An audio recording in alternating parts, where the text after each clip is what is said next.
Hi everyone, this is AD from Civilized Studio and welcome back to the Gem series, a series where we explore the finest games on all platforms. And today we've got something really special as we will be diving into Age of Mythology Retold, a game which I so fondly remember playing when it originally came out in the early 2000s.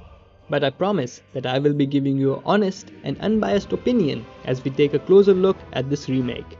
All the footage that you're going to see here is from the first few missions of the campaign, so rest assured that there will be no spoilers in this video. Now I know that there have been multiple Age of Mythology editions, like the extended edition which came out in 2014, but this video wouldn't be covering them, as I personally have no experience with them. So without further ado, let's see how Age of Mythology Retold holds up in 2024. Starting with the options. Now, I would be lying if I said that the options menu is not impressively extensive. First of all, the game supports a variable frame rate ranging all the way from 30 to 144 frames per second. And you've also got the option to toggle VSync on or off at will. Always nice to have that level of control.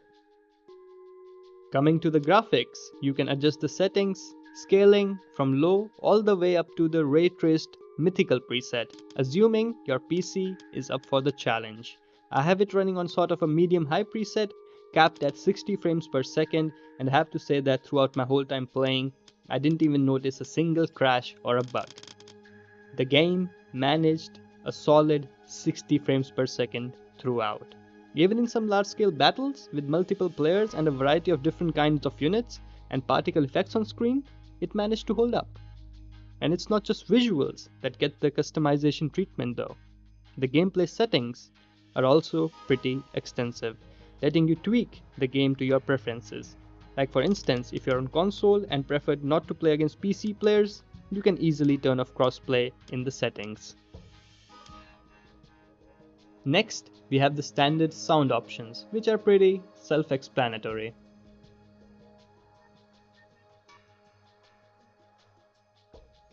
Coming to hotkeys, they're fully customizable and there's one for nearly every action. Fully customizable hotkeys have been a staple feature in the Age series and it's great to see them right from launch. And for my fellow controller players, there's a dedicated menu where you can adjust how the controller behaves to suit your style. While I personally stick to mouse and keyboard, I'm sure controller players will appreciate the option. Then there are the accessibility options, designed to make the game more accessible. This is where you change settings like the default friend and foe colors to something that might work better for you. Lastly, we have the DLC menu, which allows you to toggle individual DLCs on or off. Right now it's fairly minimal, but I'm sure this tab will become more relevant as more and more content rolls out. Now that we've covered the options, let's talk about the game's presentation.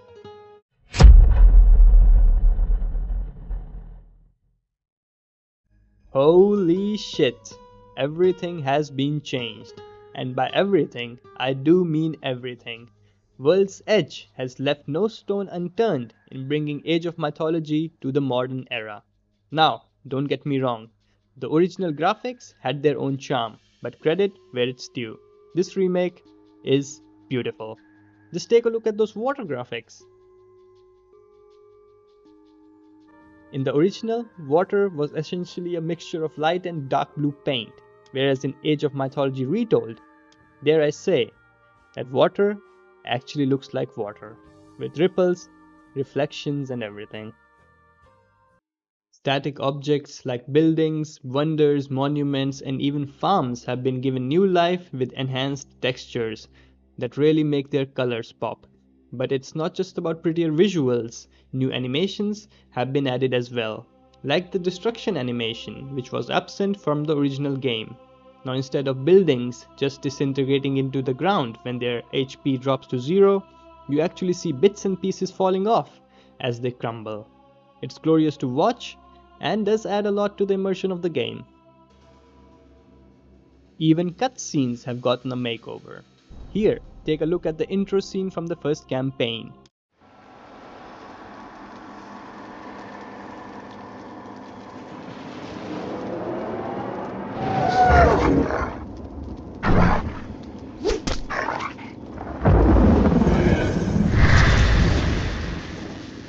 looked like Theris. It has been a long time since you sent him to the underworld, Arcantos. Fighting old battles again? Yes, old enemies. I still see them here. You have won more battles for Atlantis than can be counted. Faced opponents no other man dared fight. That was long ago. Today Atlantis' enemies live only in my dreams. I face feeble pirates now. Is that what you believe, Atlantean? Atlantis still has enemies, and you are still the one who will face them.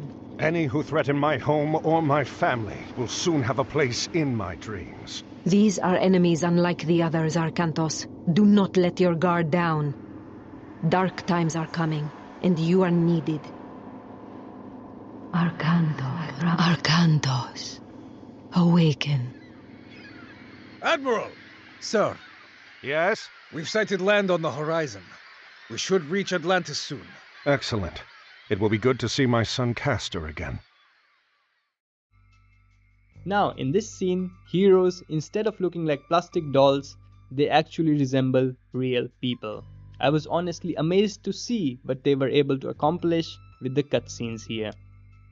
And the god powers. My god.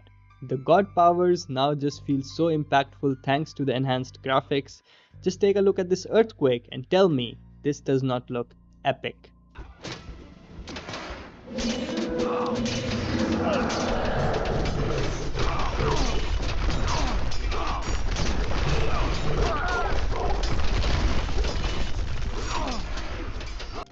Apart from that, each and every individual unit, be it a Greek hero, an Egyptian scorpion man, or even a giant one-eyed cyclops, look more detailed than ever.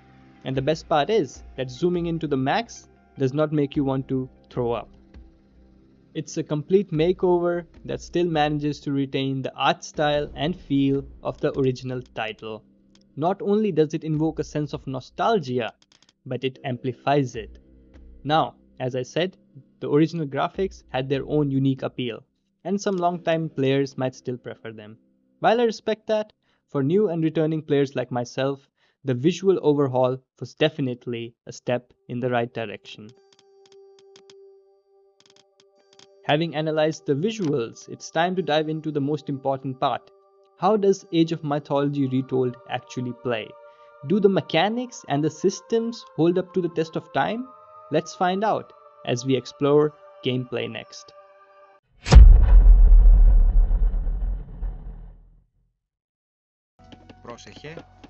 First off, let's talk about the core elements of the game. That is, the elements that long-time or even returning fans will surely recognize, such as the resource management, strategic combat, and the mythological elements. They are all present and accounted for in Age of Mythology Retold. A major improvement, in my opinion, is the increased population cap. As in the original Age of Mythology, players were limited to a population cap of 100, meaning you could only build 10 houses. Age of Mythology Retold takes that to a new level, increasing the number of houses that can be built to 16, thereby increasing the initial population cap to 160 units. Not to mention the additional town centers which can be built, further increasing the population gap. Getting even 300 units or so on the map is possible, but you will need enough settlements to do so, which is of course easier said than done. Another notable improvement comes in the form of reusable god powers. Previously, god powers were just a one-off thing. To get up to the next stage, you would just collect enough resources, build the required buildings, choose your minor god, and advance to the next stage. After advancing, you got a single use of your minor god's god power, and that was it. Age of Mythology Retold introduces reusable god powers, which adds a whole new level of strategy to the game. Not only does this make the game more fun, but it also introduces builds which are completely based around the timely use of god powers. For instance, casting the cursed power from Aphrodite just before a major battle to turn enemy units into pigs can really turn the tide in your favor. This not only enhances strategic depth, but also offers players more direct control over the outcome of battles. Just remember, your enemies have access to these powers too. Additionally, For those familiar with other Age titles, like Age of Empires 2 maybe, you will notice that there is auto-queue, both for military and for villagers.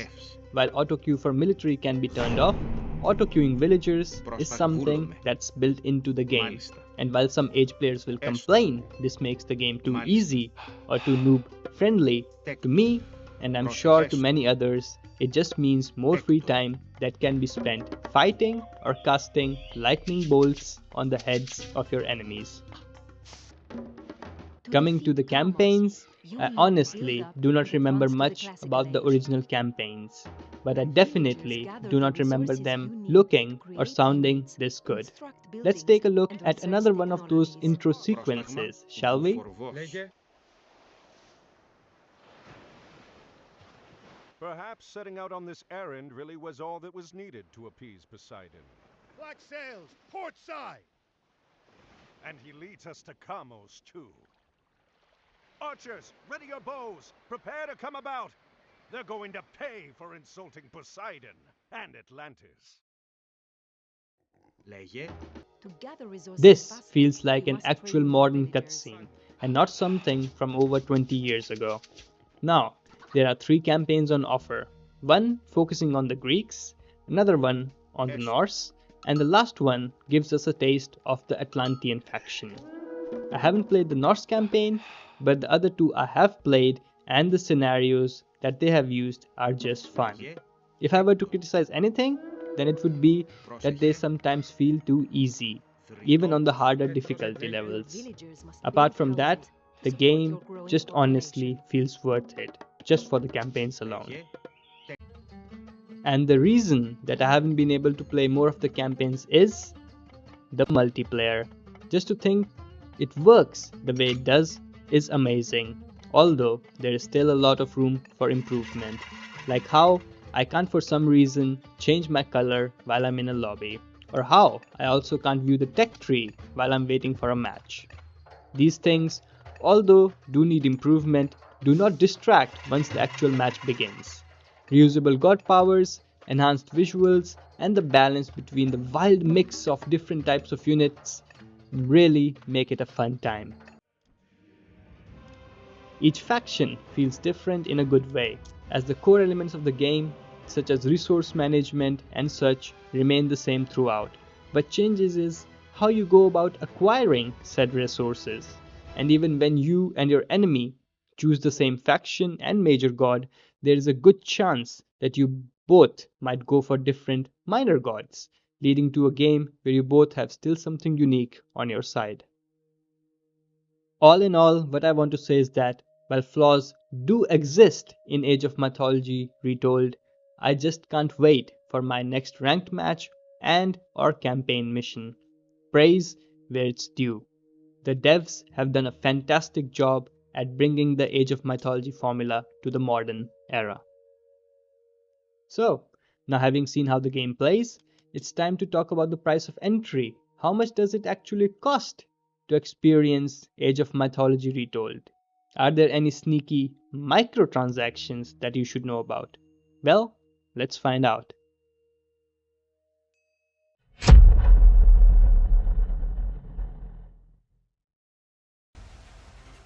Age of Mythology Retold is priced at €29.99 on Steam for the standard edition and €49.99 for the premium edition. The premium edition includes access to the new god Freyr. I hope I'm saying that correctly. The upcoming Chinese civilization and a brand new civilization coming out in 2025. Basically, you are paying more upfront to save on future content. But if you're unsure about Age of Mythology Retold, then you can always give it a try through Games Pass, where it's been available from day one. Plus, with Games Pass, you're not just getting Age of Mythology Retold, but also access to hundreds of other games. So, there's a lot of value there. But what about microtransactions, I hear you ask? Is the game pay to win? Do you have to buy each different god? Well, the answer is yes and no, as World's Edge have sadly fallen down to the scummy practice of releasing Day 1 DLC and reportedly The Chinese civilization which existed in the extended edition was cut out of Retold, surely to be released as paid DLC later for the standard edition users. Well, that's a bit of a downer. Thankfully, there aren't any additional paid extras like cosmetics, battle passes, or fancy hero skins. At least, not yet. And by my reckoning, there is little chance that Age of Mythology Retold will turn into a full blown cash grab like, let's say, some other titles. And hey, with it being on Games Pass, it's hard to really complain too much. As we come to the end of this video, I would like to finish by saying that in a world full of lazy remakes and half-hearted remasters, Age of Mythology Retold stands out as not only a diamond in the rough, but as a proper diamond. This is what a remake should be. Each and every aspect has gotten a makeover. Anyways, that was all she wrote, folks. This is AD from Silverlight Studio signing off. Hope you enjoyed the video, and as always, if you have any suggestions or comments, be sure to put them down in the comments below. I love reading each and every one of them. Don't forget to like and subscribe, and until next time, stay fly.